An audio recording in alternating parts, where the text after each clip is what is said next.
ఇక ఇక్కడ మాత్రం పూల రంగం టైపు ఇక పూల రంగని కథలు పడుతూనే ఉన్నాడు. ఇగో ఏనుగు అంబారిపై మోదీ నువ్వేనన్నా నాశనంగా దేశం ఎక్కడన్నా కొట్టుకపోనీ భయ్ నాకేం సంబంధం రా, నేను పూల రంగాన్ని నాకున్న మోజులన్నీ తీర్చుకుంటే నాకున్న సోకులన్నీ పడతా.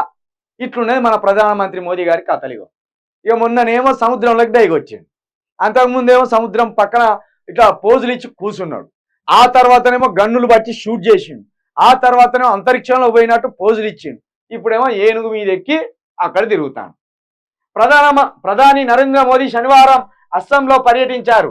ఈ సందర్భంగా కజిరంగా నేషనల్ పార్క్ ను సందర్శించారు. అక్కడ కాసేపు ఏనుగు ఎక్కి ఎంజాయ్ చేశారు.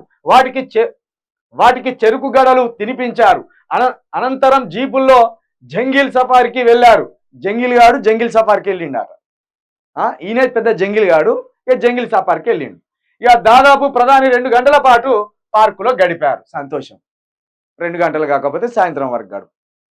మాకేమైనా బాధ ఉన్నదా, నీకేం బాధ ఉన్నదా? 15 రాష్ట్రాల్లో నీళ్లు లేకపోతే నీకేంది?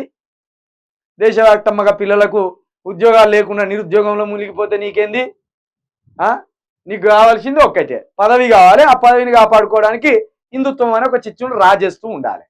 కాబట్టి 15 రాష్ట్రాల ప్రజలు ఇక బీజేపీకి ఎట్లా బుద్ధి చెప్పాలో గట్ల బుద్ధి చెప్పి ఈ మోడీ తాత ఇటువంటి కథలు పడొద్దంటే ఇంటికి పంపిస్తే రోజు అద్దం ముందర నిలబడి ఈ రోజు ఇంత పౌడర్ వేసుకొని ఆయనకి ఏ వేషం కట్టుకోవాలంటే ఆ వేషం కట్టుకొని ఇంట్లోనే ఎగరవచ్చు. బయటికి రావడం వల్ల ఈయనను చూడలేకపోతాను. అమితాబ్ బచ్చన్ కంటే పెద్ద యాక్టర్, కమల్ హాసన్ కంటే పెద్ద యాక్టర్, చిరంజీవి కంటే ఇంకా ఇంకా ఇంకా పెద్ద యాక్టర్. అటువంటి యాక్టర్ మనం ప్రధానమంత్రిని చేసుకుందాం. ఏం చేస్తాం, దేశ దరిద్రం. జై హిందుత్వం అనగానే పై ఓట్లన్నీ తీసాలు ఎత్తాను. ఇక కూడొద్దు, గూడొద్దు, జాబొద్దు, ఏదొద్దు.